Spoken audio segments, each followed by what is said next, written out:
Good afternoon, ladies and gents. FPL double pivot back, and it's Friday, so it's time for the Fixture Decoder. I'm FPL veteran. Sitting alongside me, or opposite me, is the excitable puppy in FPL that is FPL D Unit. He lives on vibes. That's how he rolls. Darius, mate, how the devil are you doing? It's night time there, so thanks for joining us, mate. How are you doing? My pleasure, buddy. Yeah, good. I've been enjoying a good run of form of late, so long may it continue. You have, mate, and obviously we have to discuss the game at the weekend. It was all right result for you, wasn't it? Wasn't bad to Arsenal, away to Arsenal. It's pretty good. I think it was a small. What do you call it? When they a small diversion in the title race. It went from London, not to Manchester City, but to Old Trafford. I reckon. Big. Oh big my god! Right. Tidal wave. Oh god! Right. I have to ask you because obviously big United fan. Do you think the title is on? Long pause for effect. All right, no. So the way I look at it, right? So you've got Arsenal, you've got Aston Villa, you've got Man City above us. So at the moment, Arsenal's on top by 12 points, further 8 points in front of us. So 4 points behind them is Aston Villa and Man City. Yeah. Man United don't play in Europe. They aren't even in the FA Cup. They're not in the Carabao Cup. They can literally prepare for the weekend's games. And under Michael Carrick, I feel like he's actually got a pretty good idea about what's going on. So I'm going to sit here and call it the last time, and this is a very interesting stat. So the last time when GTA 5 came out, that was the last time Manchester United won the league. So GTA 6 is on schedule to come out this season. It could be the case that Man United win the league because GTA is coming out and it's an inevitability we can't get past. Well, do you know why I don't think that's going to happen? Because GTA probably won't come out this year, to be fair. It'll probably get delayed again by another year or something like that. But no, it's definitely been good for United. And yeah, I have been thinking, is the title on? Because I look at, City. I still think Arsenal win the title, but Man United might put them close, man. And people aren't really talking about it. The change up, which we'll discuss in a minute, the change up has been absolutely massive. There's already quite a few in the chat. So Jackie's in, Onion's in, Andrew's in. And if you're new to the show on Friday, basically what we do, don't we, Darius? We talk about the fixtures. Now, quite often you look at the ticker and you see like a light green. And I think most people, or most kind of general people who play the game, they'll see that fixture and think that's an easy fixture, wouldn't it, Darius? But is it? Is it? Quite often, I don't think it is it? So what we do... I can't wait for Colm to come in.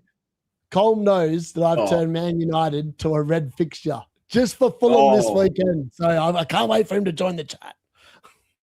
He loves it. Oh, he'll be in there. Yeah, so basically what we do is we go on, we use a Fantasy Football Scout, no affiliate, but I've used them pretty much since I've played Fantasy Football. It's fantastic. And yeah, basically you can go to fixture ticker and sort by difficulty. If you want to do 2 weeks, 3 weeks, 10 weeks, whatever, right? I typically do it for about 4, Darius, because I think that gives us a better indication. In this season, everyone seems to be playing a little bit shorter term than longer term. I think in the past, people have gone for about 8 game weeks. For me, I'm going about 4 game weeks. How many game weeks are you looking ahead, Darius? You doing like 2 or 1? Sometimes I think you do 1, which is good. It's exciting, mate. It's interesting. Yeah, I quite like 1 week punts. I always have. I've just been a very punty. I'm always a punty manager. I love looking for the points that week rather than I'm going to set my team up for the points that might come in 5 weeks' time, where like so much can change, teams can sack managers, etc., etc. Exactly. When I do the FDR every week myself, and I rate the teams accordingly, and I update it every week. But I do look 6 weeks in advance. But I tell you what, when you look past the first 3 weeks in front of you, so much can change. Like, and some of the teams that are like, even if you look at the form table, like the form table at the moment is horrendous. Like I've never known a Premier League season like it, where, I mean, it's just no one can string wins together, like back-to-back wins together. It seems impossible. Yeah, it's tough. Yeah, it is tough. I mean, listen, it's the best league in the world. It is hands down the best league in the world. And you could lose. I mean, look at Spurs, finished in the top bit of the Champ League, and they're getting battered at home every single week. So it's tough. But that's what we do is we come on here, we have a look, and if you come to the bottom, you can change it. So you can change your colours to whatever you want, and you can also change the rating, which I've done. All right. So what we do, I've given you a little comparison. I thought for a while, Darius, I need to signify, I need to quantify, if you will, what the difference is. What difference is between maybe their rating and my rating. And this is what I've come up with, mate. So the top one, which has got the green arrow, which is one I've done, obviously. And then the bottom one is Fantasy Football Skill. And you can see slight differences there. I say slight, there's some stark differences. On the right-hand side, I've just put some teams that I've got to do better in the next 4. And then in the red is the teams to do worse. I have put an asterisk next to Arsenal, though, because that's a difficult one. Arsenal's still strong at home, but I just think with some more of the fixtures, obviously in the cup, it's a tough game, and they're not scoring as many goals, are they, Darius? We all know from set pieces, they're so good from set pieces. Well, maybe not the weekend against Man United, but generally, and that's where they get so many of the goals from. Now, okay, they've got Jesus, Havertz coming back. They're going to have to start dipping in to score to help the cause, aren't they? I agree. Now, there's a really interesting stat. So I read an article by Gw24 on ESPN FC earlier this week because he does like a learnings from the weekend or whatever. So Saka and Odegaard are on track for a ridiculously low combined goals and assists. Now, 3 seasons ago, they combined for, I think, 47 goals and assists together.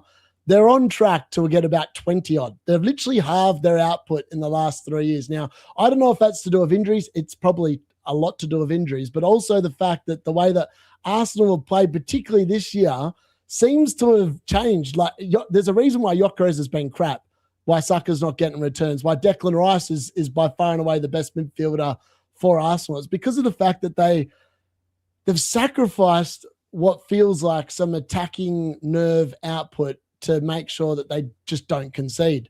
And they've been very good throughout most of the season at not conceding, but unfortunately they don't blow teams away. Other than that Leeds game when they obviously got an early red card, I can't recall the time where the top team just came out and just smoked someone off the park. Yeah, it's not really helping. And City aren't doing that either, which we've kind of known for a while. They find it hard to break teams down, that creative edge. We know De Bruyne, that's kind of gone a little bit. They've still got fantastic players in there, but listen, when you lose players like Kevin De Bruyne, and you're right, I've newsflash already. We spoke. I've already taken Saka out. I took him out straight after the United game because he's like 10.1 mil. Bruno's what 9.4, 9.5 now. It's very clear, like you say, mate. What Saka does is he won't really take the defender on. He'll recycle it, then he'll get it back, then he'll recycle it, and obviously that's what Arteta he wants him to do, more control or the total control game. But it doesn't really help Saka's game, does it? And it doesn't really help our points in our FPL game, mate. So I had enough, mate. He's gone. I think you're right with the Rice. But you know what I mean? Because in the tight games, I mean, listen, Leeds at the weekend would be a tight game. You can see Rice scoring, getting DEFCON or an assist or something, So I think, if you're sitting there, what would you say there to the manager that's sitting there with Saka and thinking, should I keep? Because quite a few people have said he's got a good run coming up. But is the run that good? Really, if we look at it? Like you say, Leeds is tough. I thought it was really funny. So I do watch other people, right? Like I'm in the space. I've watched other people to know what they're doing. And I thought it was really funny, right, on the deadline stream last week that all the big boys captain Saka. And I was like, what game are these guys watching? So the funny thing was they all got the leak right. They all got the leak. They all had Foden. They all sold Foden for Bruno Fernandes. And I was like, okay, if they're all buying Bruno Fernandes, the logical thing would be if you are deciding to captain between Bruno and Saka, you'd captain Bruno. I had United scoring all week long against Arsenal. I was like, they're going to score. If they score, you know that Bruno Fernandes, 50% chance he's going to be involved in the United goal. Now, Saka, nowhere near those odds when it comes to an Arsenal goal. It's actually way more likely to be Declan Rice than Saka this season, based on the way that the season's developing. I just thought it was hilarious. Like, you could just tell that they all use analytics. And analytics last weekend. I know this because Trig told me, and Gary also confirmed it with FPL Review. Haaland top, and then Saka second. Like, there's a reason why they picked Saka captain. They obviously have not watched Arsenal play, because if you've watched Arsenal play, you would never captain that idiot. Exactly. It's quite funny. Did you get the leak, actually? We didn't even discuss the leak at the start. Did you manage to catch the leak? I did, and I'm rarely on at that time. I just felt quite lucky. Did you catch it? Yeah, it didn't impact me because I always said all week, I said Haaland will be benched. It made sense. did. When you looked at Man City's fixtures, the fixture pile up, the most logical game to give him a rest was Wolves. Like anyone with a football brain that actually watches football would tell you that was the game he was going to get rested. And I was hot on it all week, and I was not surprised when the leak came through. I was like, well, you should just listen to me. I was not panicking. I knew exactly what I was doing. I was never captaining him, didn't even have him vice captain throughout the entire week, and turned out I was bang on the money. Yeah, I mean, listen, if they're watching the show, they're probably definitely following you, Darius. But if you're not, go and follow FPL Unit. Fantastic show. On a Friday night, it's really good as well. And, Darius gets quite merry, and, what I mean? It's good. It's a good watch. Let's put it that way, Darius. I'm always jumping in like, oh, it's good. It's entertaining, which is what we want, Darius. But I have to confess, I've seen that. There was a few people that I know that had Saka, and the captain him was like, why are you capping Saka? Do you know what I mean? What's his ceiling? And those who didn't have Bruno, I said to Kieran at the start of the week, mate, FPL Discomfort, I was worried about Bruno, mate. Because I thought United would score, and like you're saying, if United score, Bruno's got something to do with it. If it wasn't for that Saliba absolute hero, that last-ditch tackle, he's scoring that goal. Do you know what I mean? He's on like 10 points, probably even more than that. So, yeah, I was very surprised people captain Saka. I didn't know why I didn't bench Haaland. I should have benched Haaland for Watkins, but hey, we're past that point. But I think benching Haaland was a bit silly because, like, the way I looked at it, I was like, I didn't expect him to play at all. I was shocked when he came off the bench because in my head I was like, the reason why I played him, I was like, either he comes on and he might actually do something, which obviously they are playing. Could have been, yeah. And he had enough minutes that he could have done something. It's just Man City weren't very good yet again that he didn't do anything.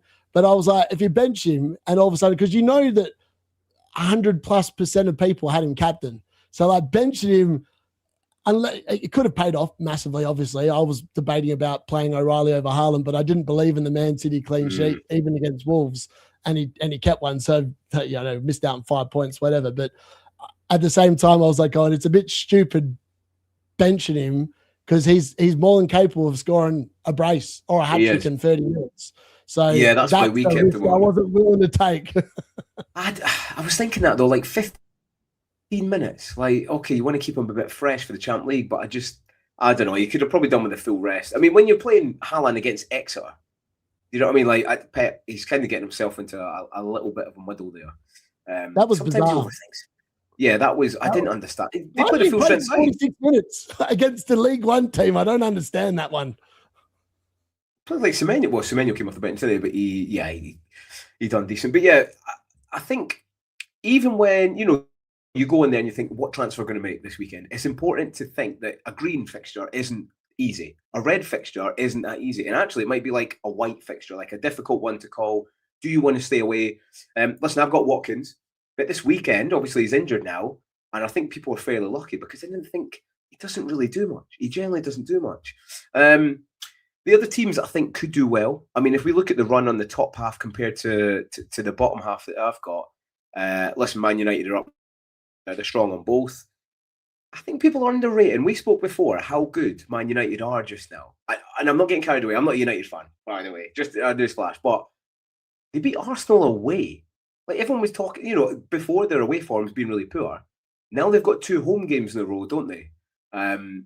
So listen, I think the double that was on, if I could get to the double up of Mbeumo and Fernandes, I'd be there all day. Who else kind of jumps out at you, or the difference from the bottom graphic to the top graphic there is? I mean, Chelsea they're still up there. Very, very strong. How much Chelsea assets have you got going forward? 2, but I'm not sorry. Like, I watched the Champions League this week, and I watched Chelsea against Crystal Palace last week, and they were horrible against 10 men. Like, they should have conceded twice in against 10 men the last 15 minutes. Fofana came on and he was horrendous. And then for some weird reason, Rosinia, in a game where they really needed to win to avoid having to play another 2 games, started Chalobah on the bench. And I was like, he's clearly their best defender. And I was like, what is this dude smoking? I was like, something that I wish I had, because I thought he was pretty deluded doing that. And I am concerned because this dude is, I think he's actually worse than Maresca for like, and I thought Maresca was bad really? for like rotation and Maresca Yeah, roulette. he was.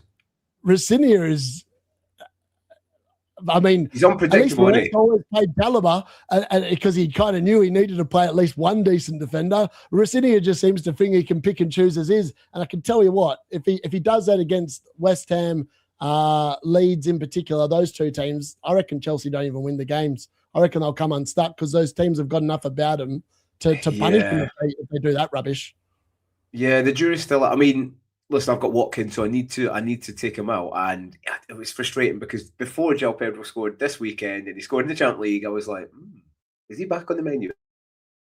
I watched some Champions League and I watched him at the weekend, and he's doing all the things that I'm liking the look of, mate. The only thing is, again, is Rosinha going to play him at the weekend because he's already spoke about rotation. But then again, I think, I mean, they're quite devoid of other strikers like Delap, mate. I mean, the fact that Chelsea have got that side, it's a fantastic side, and you're playing Delap up front. Like, come on, man. He is, he's bad, mate. He can't even hold the ball up, man. So I'm kind of thinking João Pedro does play like 65 minutes. But is that enough against West Ham? He scored against them, at the start of the season when they beat them 5-1. And I think people have put this, West Ham on a bit of a plane just now. Let's get this right, Darius. West Ham are shit. West Ham are shit. Like, I know they had some 2 good results, but they're bad, man. I mean, what do you think? Do you think they've improved? I mean, last week, Somerville scored a header. He's about 5'1". So, you know what I mean? That never happens. What's his name? Scored a screamer. Fernandez scored a screamer. And the other one was a penalty. So they were very fortunate to score 3 goals, and it's not going to happen every single weekend. What's your thoughts on West Ham? Because they're kind of middle of the road on the top and the bottom graphic here. Yeah, I thought that last weekend they were really good. The first half, I thought they probably should have been more than 3 goals up. They dominated Sunderland, which is very unusual because Sunderland normally, like with the team that they set up, the way that you think that Sunderland would play, they just didn't play defensively at all. They were just horrendous. But I take on board, like, I've got no faith in West Ham surviving the drop. I know I own Jared Bowen, and I legitimately do believe, though, that if they survive, it will be down to Jared Bowen, and that's why I think he is one of the 3 best forwards in the game. And a lot of people would disagree, but with Paqueta leaving, he's now on penalties as well. I mean, he slipped on the penalty and still scored it. I mean, I've seen that, yeah. That's pretty bloody hard to do. Not even I can do that. But in terms of the thing is like, well, West Ham, they're a weird team. When you think that they're just going to get smoked, like earlier this year, I thought they were going to get smoked against Nottingham Forest away from home, and there's a few other teams where I thought they just get pantsed. Then they won. And their results make no logical sense. And as I said, if it wasn't for Chelsea and Rosinha just coming out with absurd quotes that make no sense to me, I actually kind of think that West Ham are a chance in this game, which makes no sense at all. But you just don't know. He might rotate the entire team, and all of a sudden it's like it's open city. like It's hard to gauge. Especially the defenders. I think if they rotate, like, again, they conceded that goal. They should have conceded another one against 10-man Palace. So for Chelsea, you've got to look at the lineups, and you've got to think. I'd be a bit careful on them. I'd go more attacking assets. I'm jealous of people looking at Enzo. I can't get to Enzo in one move, so I would definitely have him, especially in the 10. He looks good, mate. He's looking good on the eye test and the data. Funnily enough, like you're saying, I've not put West Ham up there, but if you look at the bottom graphic, they've got them, 2, 4. They've got West Ham 5th best on the ticker. And I've got them, 2, 4, 6, 8, 10, about 11th. Listen, it's West Ham. I know they've got better, but I think it's good to have Bowen because I think they have to score goals. They have to attack to get points, ultimately stay up. But I think in terms of the overall fixture in the game, I don't see them scoring many points. So I would just settle on the West Ham. I mean, you've got Bowen. Obviously, you're going to keep him. Would you be moving for Bowen? I don't think I would. What would you say to managers that are thinking about another striker slot? Would you say look at Bowen? Well, I was actually shocked when I did my video today about team selection. I looked at the moves in and out. Jared Bowen comes in at the 6th most transferred in forward. And I was like, he was the top scoring forward last week. And like normally, like a lot of these moves follow the points rather than make any sense. got ya. I mean, Dorgu's the most transferred in defender and he's injured. So, like, the people chase some points more than anything else, and a bit like why Dirty Dom's about to rise tonight when he's a horrendous asset moving forward as well, because he scored points last weekend. But I just look at the other ones and, like, they've got Even Ilson. I mean, like, I know he's done a few things of late, but if I had to pick between Even Ilson and Jared Bowen, I'd be picking Jared Bowen every single time. Like, Even Ilson he blows so hot and cold. And then the other ones are like Mane. Like, people buying Mane for a double game week. What is he going to score against Arsenal's defense? Is he really going to score against Arsenal's defense? So he's literally so Mane at maximum in that double game week will get you 4 points. I guarantee, actually, game week 26, I'm going to pull this up now so I'm just not talking out my ass. But I'm telling you, Jared Bowen's probably going to beat him in a single game week in game week 26. I hope I'm right about this. I feel like Jared Bowen's got a half-decent fixture that week. Game week 26, he's got Man United at home. Like, Man United will concede at West Ham. Jared Bowen will score. He loves scoring against them. Yeah. Why on earth would you go and own Mane? For what? He's doing absolutely diddly squat in that double game week. Nothing. Yeah, and it's easy to get carried away double game weeks, and that's why I put an asterisk actually next to Arsenal, because they're lower down in what fantasy football have got them in, but they do have a double game week. So, like, double defense or attack is fairly reasonable, because you know what I mean, they could get a massive haul. Like Timber, he's always in the box. He just lives in the box, mate. And he almost got that goal there, the weekend against United. Funnily enough, mate, there's a name that I've seen nobody talk about. Zayt Ghoul, my man, he's on the same page as me. Watkins is out at 8.8 or 8.9 mil. A new man or an older guy, Tammy Abraham, come back. Surely he goes straight in. If we look at his record, mate, it's quite a good record. And the run that they've got, okay, it's not the easiest, but it's not the hardest. They've got Brentford, Bournemouth, Brighton, Leeds, and Wolves. That's still pretty good. And if you're starting as the number 9, Watkins is going to be out for, he's done his hammy, so you're probably looking at least 2 or 3 weeks, right? Are you, mate? I mean, he's 6 mil. Talk to me about Tammy Abraham, because I think after this weekend, people will be like, should we look at Tammy Abraham? Yeah, I feel like he is someone that, if you are shopping for a new forward, would be at the top of the list for the next 5 or so weeks, based on the fact that I think that the fixture this week is actually pretty nice. Brentford at home is not bad. Agreed. And up until close to the blank game week, Villa's fixtures are pretty. In fact, Villa's fixtures are pretty good up to, I think, game week 34 off the top of my head. So yeah, that's the thing. If people are looking at getting Watkins in, and he was 8.8 or 8.9, why are they not looking at a big Tammy? Maybe people don't realise that he's in now. He's got a good goal-scoring record, even when he was at Chelsea. People don't realise. I don't mind him. He could be on penalties as well, because Aston Villa are horrendous at penalties. They've got no penalty takers, so I wouldn't be surprised if he actually comes straight in and goes straight onto him as well. Oh, fair. And Tielemans is out, who's normally a penalty taker. Or maybe even Rodgers could be. I mean, I've got Rodgers. I'm thinking about getting him out soon, but like Zygo says, he's quite a stylish forward. A great season for Chelsea before, and done well everywhere. And I was watching the highlights from the weekend, and Watkins, although he scored, he had a few other chances where it's just not like clinical enough for me. Ollie Watkins, he's not good enough. Like, if Kane's on the ball and he's 1-on-1, it's going in. Haaland, generally it's going in as well. With Ollie Watkins, he doesn't do that. But Tammy Abraham, I do like Tammy Abraham. He's good. I think you said in the chat there as well, actually, Onions has said Douglas Luiz on pens again. Yeah, he could be on pens again, actually. And he actually could push forward a little bit and help Rodgers up top. So we set on that then, Darius. Douglas Luiz and Tammy Abraham double up, yeah? I remember owning Douglas Luiz for this very reason, like a long time ago, but it wasn't for very long, because he didn't do anything when I owned him. I was like, this dude's shit. So I got rid of him, but I did own him because I was like, in theory, he should be all right, but he was horrendous when I owned him. But yeah, he's maybe a good alternative to like Anderson at Nottingham Forest, although I'm thinking about getting Anderson in, because he's always getting like 4 points, 5 points. He is on the edge of maybe a monster haul if he gets a goal. So, I mean, Nottingham Forest is on our high list today. So maybe think about getting them in. Elsewhere, probably before we move on and talk kind of about the games this weekend, do you see any big upsets or anyone, big losses? Newcastle, Liverpool, mate. It's a tough one for me. How do you see this going? Because it's after Champ League. Liverpool done really well. Newcastle done okay. A draw against PSG away is a very, very good result. But Liverpool still at home. They're not really clicking. I don't know what way this is going to go, mate. I really, really don't. I think there'd be goals either way. What's your thoughts? I agree. I think there's a very small, slim possibility it finishes 0-0 because both teams are not overly good this year.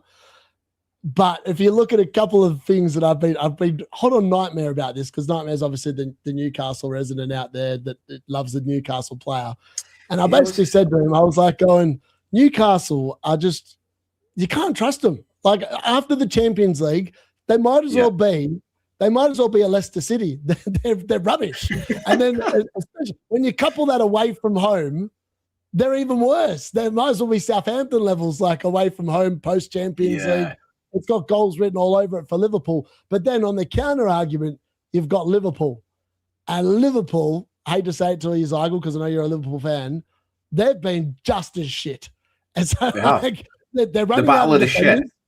Running out of defenders. I mean, I don't even know who's going to play right back. It's just a literal lottery at this moment. Next thing you know, Slot's going to be decking himself out in a Liverpool jersey and walking himself out because there'll be no one else to play there.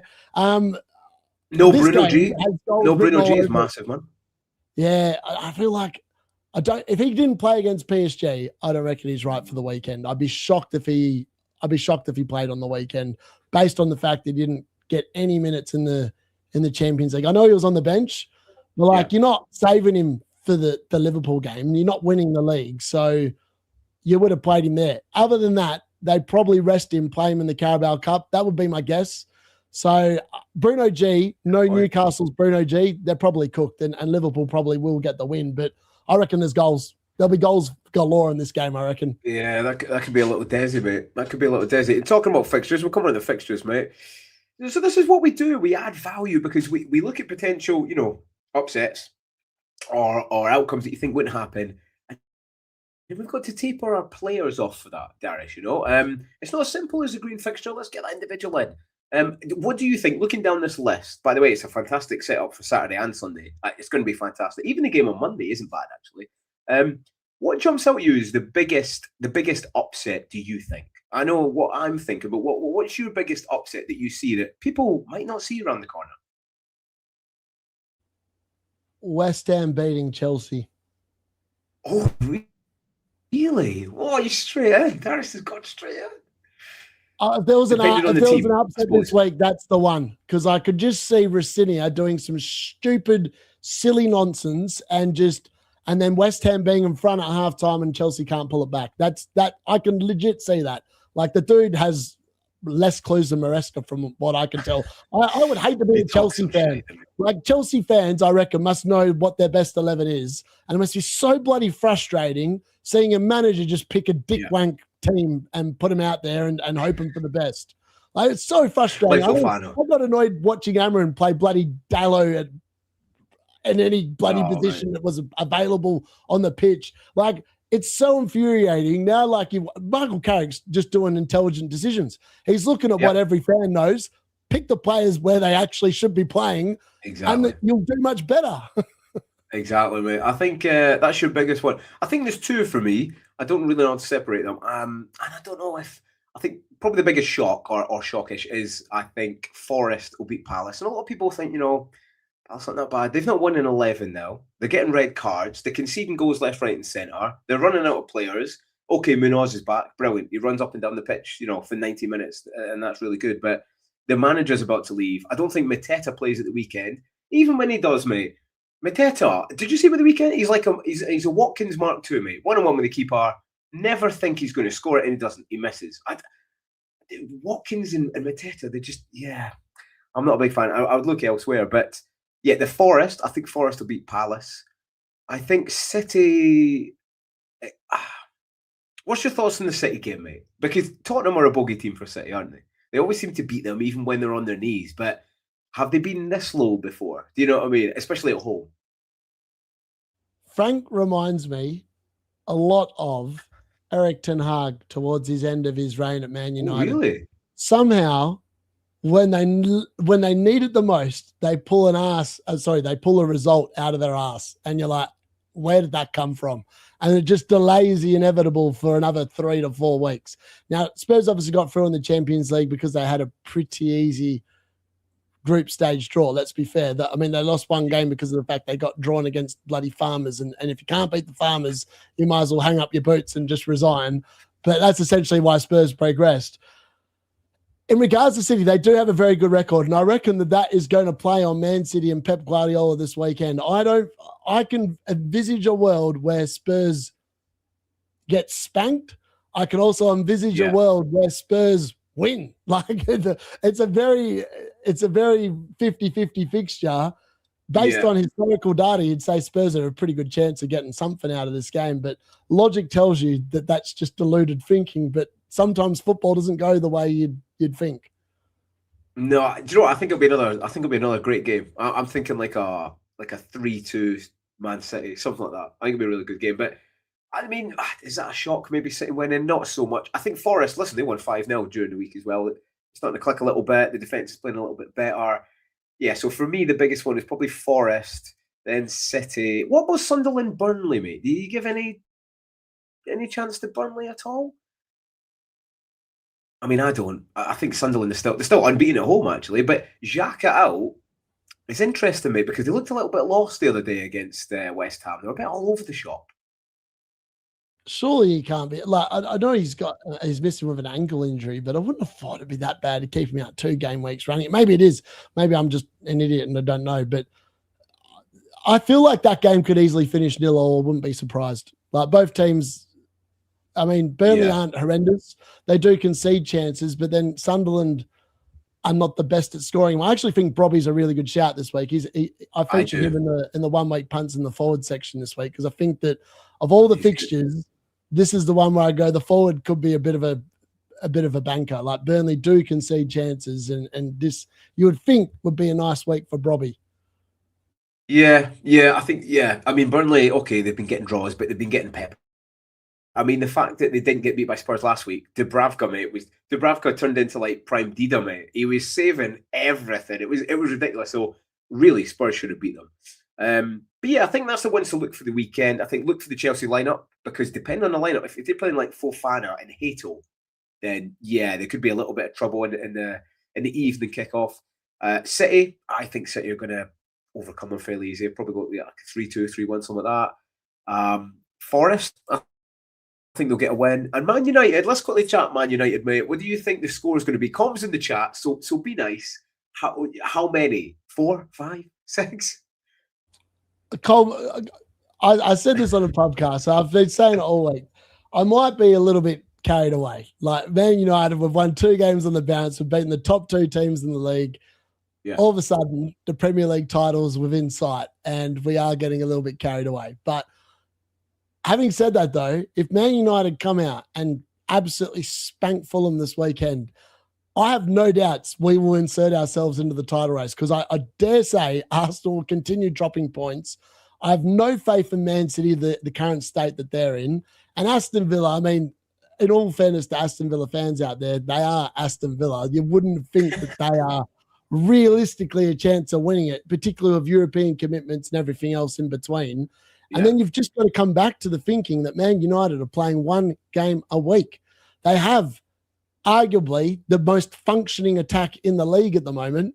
They've got an Mbeumo who's in form. They've got a Bruno Fernandes who's in form. They've got a Cunha who off the bench the last couple of weeks has shown he's in form. And Ahmad off the right has shown he's in form. And before the last 2 games, Šeško had started and he was in form. So like the goals are not going to be an issue. I don't think that, and shout out to Coleman. I know this is not going to sound very nice to hear, but when you're coming up against a defense that has Anderson at the heart of it, you are asking to be torn apart, and I believe that Fulham will be torn apart to the tune of 5-1. Now, I think that potentially, and we'll look at my team a little bit later on, Harry Bloody Wilson's probably going to be the guy that gets the goal on my bench. I've got pretty, if I had the gut feel, 75% chance that's what's going to happen. But I'm in that quandary where, like, it's against my team, and I feel like I have to bench him because of that. So yeah, it is what it is. Colm did say that. He's like, oh, do you know what? It's set for a little 1-0. Listen, when you got Anderson at the back, mate, it could be United score a lot at home as well. I'm sure you know more than me, but yeah, they could do some damage, mate. And the double up, if you can get to it, I would honestly be thinking about the double up. We're just going to wrap up the last 5 minutes. I'm on a school run today, Darren, so I'll have to go soon. But I've already chatted about my team. It was okay. It wasn't bad. I had Semenyo captain. You know what I mean? I can't grumble, mate. Right, talk to me about your team. This is your team. And by the way, every single player is very, very strong, mate. Talk to me about your team. Yeah, I mean, like, I have been planning at some point to bench boost fairly soon. I'm not convinced by the fixtures this week. Now, last week, someone said to bench boost, and I would have got 12 points or whatever. So I did pretty well. But I had a feeling Bruno G wouldn't play, and he didn't play. And I thought that Haaland wouldn't be that good. And just, yeah. But the week before, I got 20 points on my bench. This week, I look at it, and I'm like going, it just depends on how well I think that Chelsea West Ham game goes, because if Bowen scores, all of a sudden it does become a pretty good bench boost week. I don't have any faith in Thiago against Aston Villa. I know in theory I could, but I just don't. And Harry Wilson, I mean, the big conundrum for me is it's going to come down to, at the moment, I checked my FPL team before, so this must have been what I'd done first thing last Saturday night. I've actually got Harry Wilson starting and Wirtz on the bench. So I made my moves last Sunday after the Man United game. I was like, that's what I want to do. I'm doing it. Man United don't play midweek, so I don't have to worry about it. And I was like, Timber will get rested this week because they've got a pointless game, and exactly what happened. Yeah.